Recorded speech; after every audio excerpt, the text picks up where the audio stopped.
Greetings, pet lovers. Bridget here with First Street Pets, and today we're going to talk about 5 businesses. Whoa, that was a big hand. 5 businesses that you can start in 2021 that are totally virtual. So the events of 2020 changed business for everyone, including those in pet businesses, pet sitters, pet groomers, pet boarding kennels. All manner of businesses have been affected deeply. Many have closed their doors or been forced to lay everyone off and greatly minimize services. So things are not going to go back to normal anytime soon. And even when they do, it'll be a new normal. So this is a good time to look into developing your skill set and trying something new. So here are my top recommended 5 businesses with pets that can be done totally online. Number 1 is being a pet detective, or as I like to call it, missing pet consultant.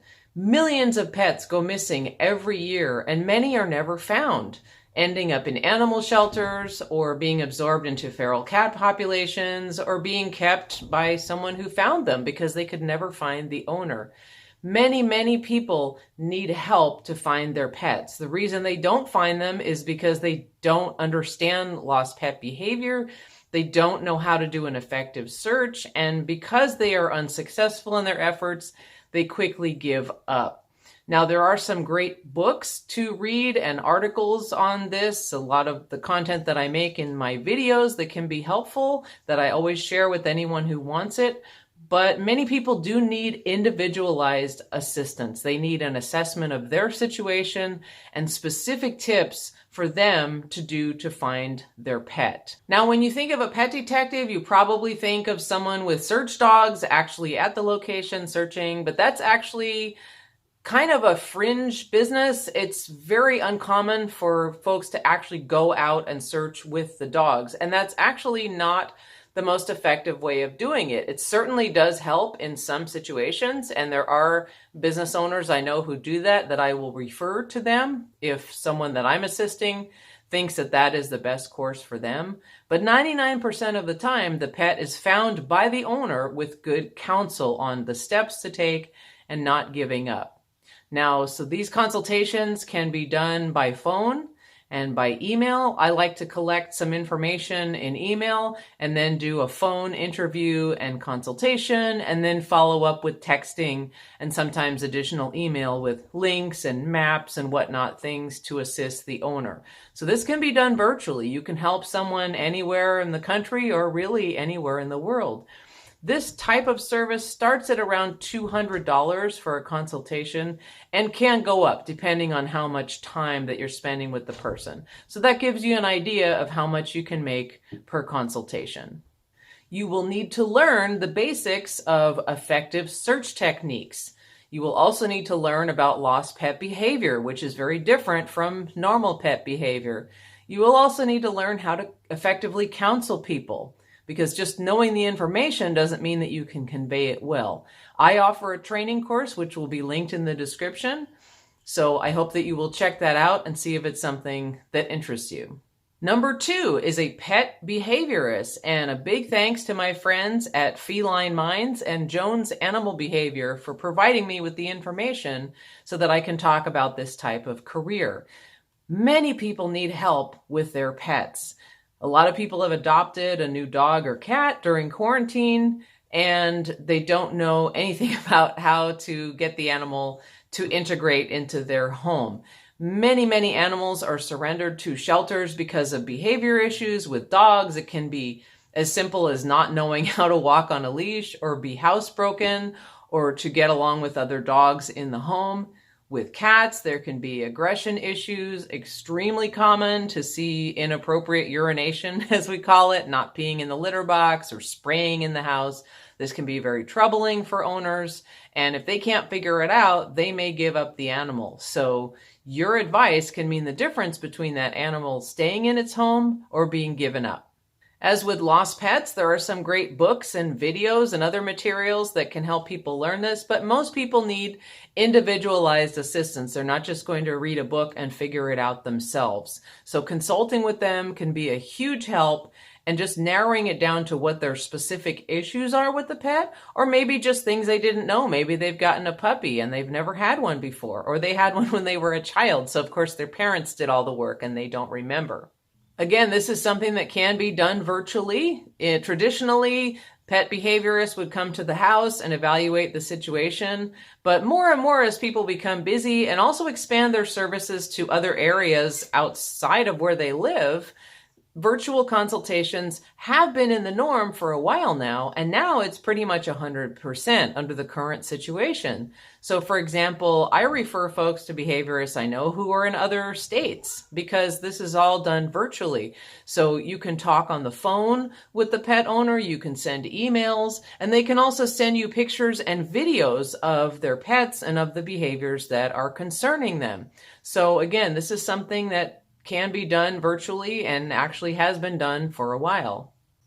Cost for this type of service varies by the area and the extent of the services offered, but starts in the range of $150 to $250 for an individualized consultation, and then goes up from there depending on how much time you spend with the person and how many additional phone calls or videos or whatever. You'll have to set that pricing yourself, but that gives you an idea of how much you can make as a pet behaviorist. Now there's a lot to learn here, but there are a lot of great resources online. You will need to learn about all the normal behaviors of your pet of choice, whether it be dog, cat, or otherwise. Then you will need to learn about any behavior issues and what may be causing them. You will need to learn what the current training techniques are, and they are not the same as what we did 40 years ago. A lot has changed. There's a lot of new knowledge and understanding of pet behavior and of influencing good pet behavior. The International Association of Animal Behavior Consultants is an excellent organization, which I will link down in the description. They have a plethora of classes, webinars, certification programs. That's a good place to start if you really want to get into this, because you don't want to just hang up a shingle. You really want to know what you're doing. So that's a good place to start. Some people I know do mentors or are mentors through this organization, so they can help you in your journey to becoming a successful pet behaviorist.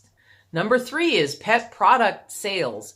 Now, I'm not talking about pet food or dog crates or things that you can buy on Amazon, but things that are made by you. This is a huge business right now. I know a number of people, including at Plum Blossom Farm, which I will link in the description, who helped me with this creation of this video, who create amazing products and sell them online. And while it can be a lot of work to completely earn a living this way, it can certainly be a good side income for you. To get an idea of the kinds of things people are buying online, just do a search for pet-related products on Etsy. You will see an amazing array of things, from paintings, working with felt and other fibers, pet toys, beds, clothing.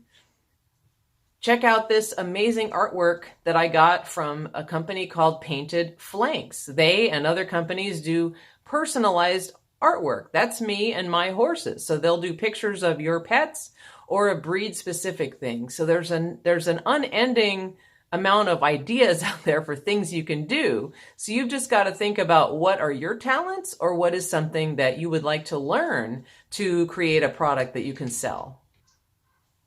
So I wasn't able to pin down an actual amount that folks can make doing this because, of course, it varies by what you're making. It could be a product that costs $10 or $20 or $200. So it just depends on what you're going to make and the volume at which you can make them. However, I did see that the American Pet Products Association says that Americans spend $99 billion on their pets every year. That's $99 billion on their pets every year. So the market is certainly out there. If you can find something that people will like and promote it, you can definitely, at least, if not just have a side income or actually make a living doing this if you commit to it full time. Number 4 is pet blogging, which is something that I do along with this video channel. Now, if you do a search online for pet blogs, you'll see all sorts of topics that people are very interested in. So what is your area of expertise or interest? Are you interested in pet behavior? Do you breed a certain breed of dog? Do you train horses with clicker training? What is your area of interest? Because there's an audience out there for your content. Anybody can start a blog, but if you get yourself a little bit of training, you're going to have a much better chance of being successful. Now, obviously, having good writing skills is key, and there are certainly online classes on improving your writing skills and your grammar skills so that the blog is easy to read for those who may be interested in reading it. You'll also need to learn about SEO, search engine optimization, because if you just start writing stuff and there's no plan, it may not be seen by a lot of people. There's a lot of intricacies to Google and the other search engines out there. So you'll want to learn how to optimize your content so that it will be seen by people who are searching for that type of content.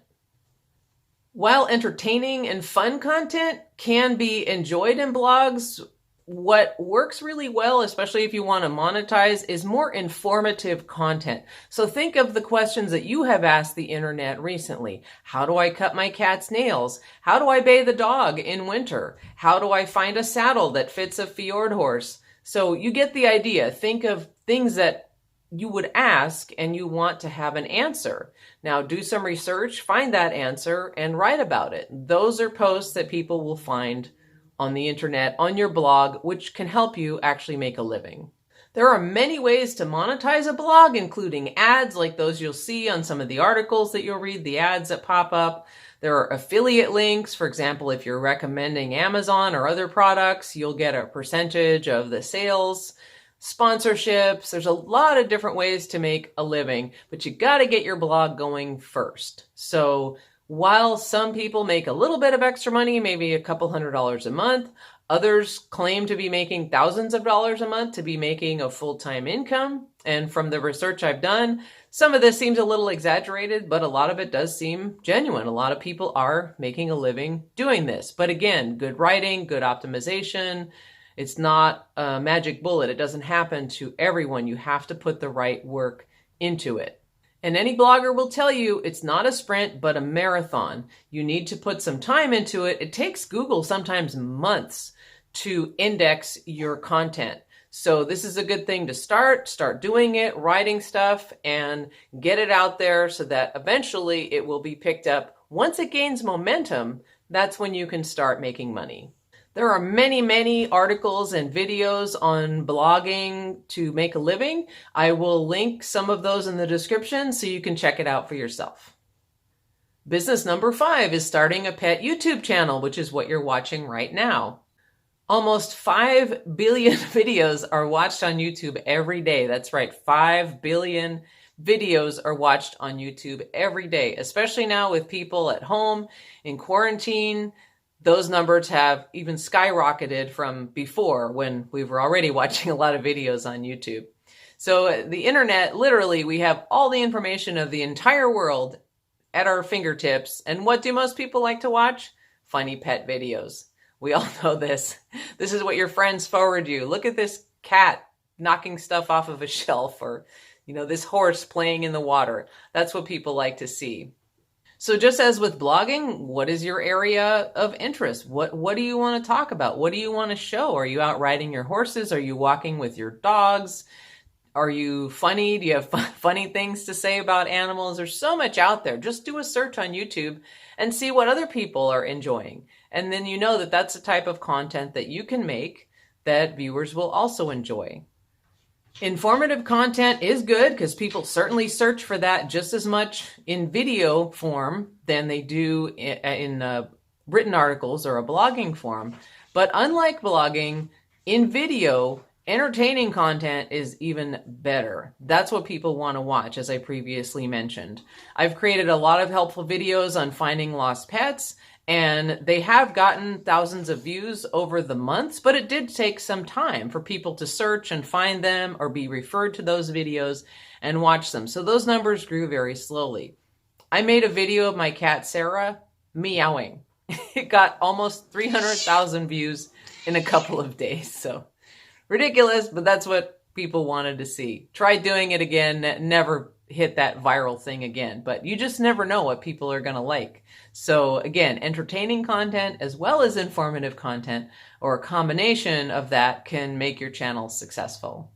You don't need any equipment besides your phone or your tablet, which is what I'm recording on right now, and a tripod, some minimal equipment like that, maybe a selfie stick if you're doing stuff outside with your phone. You don't need any kind of fancy equipment, especially just starting out. If your channel really takes off and you want to do a podcast or something more professional, sure, then you can invest into more expensive equipment, but it's not at all necessary. You can really start with what you already have. Like with blogging, there are many videos and articles on how to be a YouTuber. I will link those in the description, or you can just do a search yourself and learn about if this is something for you. There are many ways to make income from YouTube. One is ads. When you watch YouTube, if you don't pay the subscription, you will see those ads pop up at various times for various things, depending on who's watching and what the content is on the channel. So that is one way of making revenue. You can also do affiliate links, sponsorships, and other things. So there are quite a few people making a living doing this. Of course, they are devoting their full time to the channel, but just like with blogging, it can be something you do for additional income. So it's hard to say how much. I wasn't able to find exact figures of what people are making, or perhaps what they're saying is a little exaggerated, but it seems to be the same as with blogging, where maybe you could make a couple $100 a month, or you could make thousands of dollars a month and actually make a living. But again, it's a marathon, not a sprint. You have to create good content. You have to learn to study your analytics and see what people are enjoying watching. And you have to know how to monetize your channel and maximize your SEO. So again, it can be something that's a lot of fun, and you can actually make a living doing this as well. One piece of advice I would give to literally anyone is to establish multiple streams of income. I can't stress that enough. For many years in the pet sitting world, the goal was to quit your day job, to do this full time, to hire people, living your best life, and all that kind of stuff, and financial freedom. And then COVID happened. So nobody saw that coming, and nobody knew what the results would be, and they have been devastating. So the events of 2020 have taught us that things can change suddenly and brutally. If you're reliant on one source of income, if you lose that, you're in trouble. If you have multiple different businesses, sources of income, whether you have a full-time or a part-time day job, and some of these other types of businesses that I've talked about today, or other ideas that you may come up with yourself, you will always have some kind of an income. You will always be serving some different portion of the population who needs your products or services. And this will keep you going, whatever's going on in the world around you. I hope this has been helpful. Please comment if you have tried any of these kinds of businesses yourself and how it has worked out for you. Thank you for watching.